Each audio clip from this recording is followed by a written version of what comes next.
Okay, so you might know that My Hero Academia, The Strongest Hero, is coming out in an English version very, very soon. The date of release, we do not know, but due to pre-registrations on the App Store, it is most likely going to be coming very, very soon. Now, today's video, I wanted to discuss an issue that I feel like they should tackle before the game releases. Now, I don't know if the developers of the English side is going to watch this or not, but I'm going to be talking about an issue that you guys are going to encounter as well.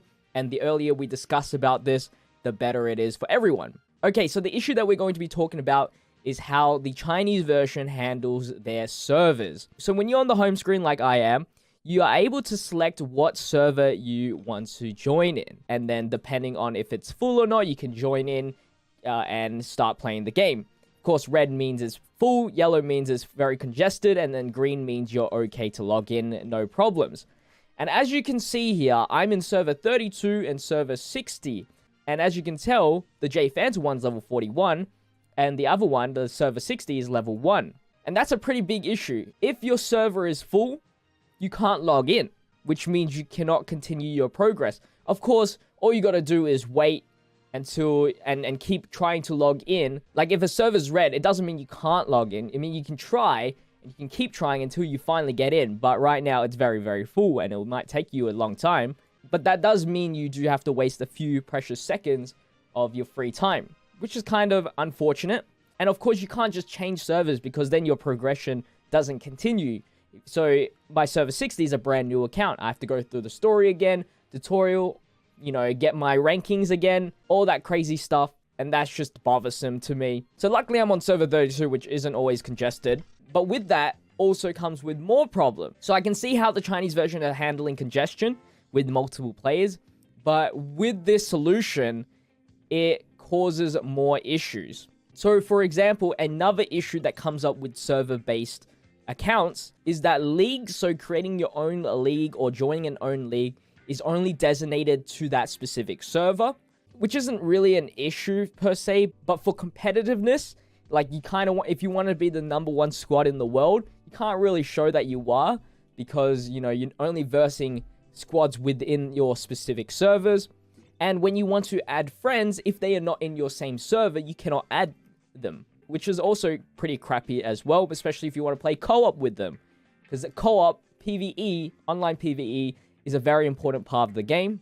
And when it comes to PvP, it's also locked in your servers, so you're only going to be versing people in server whatever number you are. For me, it is 32, which also sucks because maybe, you know, you play at a wrong time, you know, you're not finding people as often as you'd like. They have tried to solve the solution by having a ranked play time frame, where ranked play is only available from 12 p.m. to 2 p.m., which means people will log in at 12 p.m. to get some higher ranks. But if you want to play casually PvP, you might have some issues finding people. And then once you go to the higher ranks, it gets to the point where you're only versing the same people. And because you're restricted to this little server, you can't verse higher competition, which means you can't get better and stuff like that. These servers aren't that huge as well. They, from my calculations, based on collaborative war numbers, there's about at least max 2,000 players in one server. That's my estimate right now. Could be lower, could be even higher. But 2,000 people is not a lot, especially when you consider the fact that people just log in and then just ditch the game. The only thing that is pretty beneficial, of course, with its negatives come with positives. So having many servers like this is pretty good because it will get rid of, you know, server congestion. So you won't be lagging when there's like a million people trying to play the game. And if this English version does come out and it is very successful, then that's going to help quite a bit.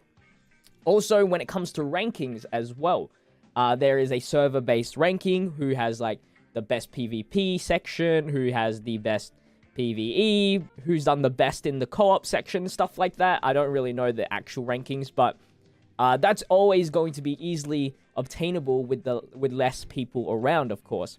And I believe there is a prize when you get like first, second, or third. But then with my argument, the less people, the less like competitiveness there is. And I feel like this game can be very competitive. In my last video, I did say there wasn't a lot of content. I still believe in that fact, but to argue with my point in that previous video that I talked about what is happening in My Hero Academia: The Strongest Hero now, this game is solely for PvP. So all the events that they do release, mostly what they've done is new stages of the same event, but harder.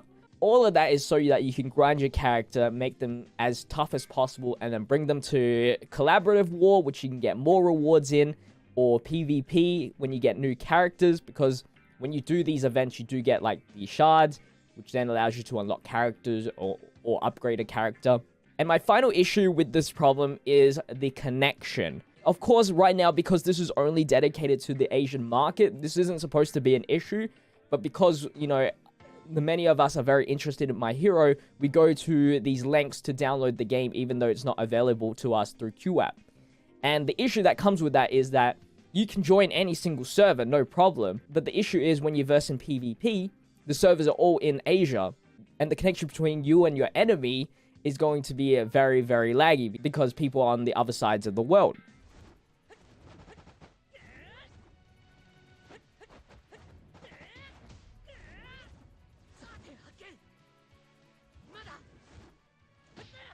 And as you can see at the bottom of my screen, I have 180-ish ping right now, which isn't so bad because I live in Australia, so I'm more closer to Asia than, say, USA or the UK, which is very good. But I can say I've gone into PvP matches with over 300 ping, and if it's ranked, it can be very, very annoying because you want to win, of course. Okay, so now that we've discussed the issue, how can we fix it? I think the easiest solution, to be honest, is having country-based servers.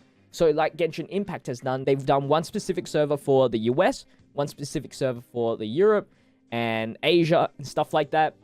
So country-based servers is a lot better. It's lowering the amount of servers that you are in, and that means your friend can join the same server as you, no problem. Shouldn't be an issue. The only issue is when it gets to like the international side of things. So if I have a friend in the US, then one of us has to sacrifice our connection to, you know, join each other's squad or play co-op with each other. But I think that's one of the best solutions in order to fix this issue. Another way you could do it is just having a global server. But then when it comes to PvP, and if you accidentally match with the US, you're going to have that ping issue. With country-based, at least you're going to be versing people in your own country majority of the time. And then you can at least have a somewhat of a fair battle. Anyway, hopefully you guys did enjoy today's video. Again, let me know your thoughts down in the comment section down below. If they can fix this issue, I could definitely get back into this game. If you enjoyed today's video, make sure you leave a like. Subscribe to the channel if you want more My Hero Academia content. I'm going to be covering Ultra Impact and hopefully the strongest hero. We'll see. And yeah, until the next video, stay healthy, stay safe, stay fizzy. Peace out.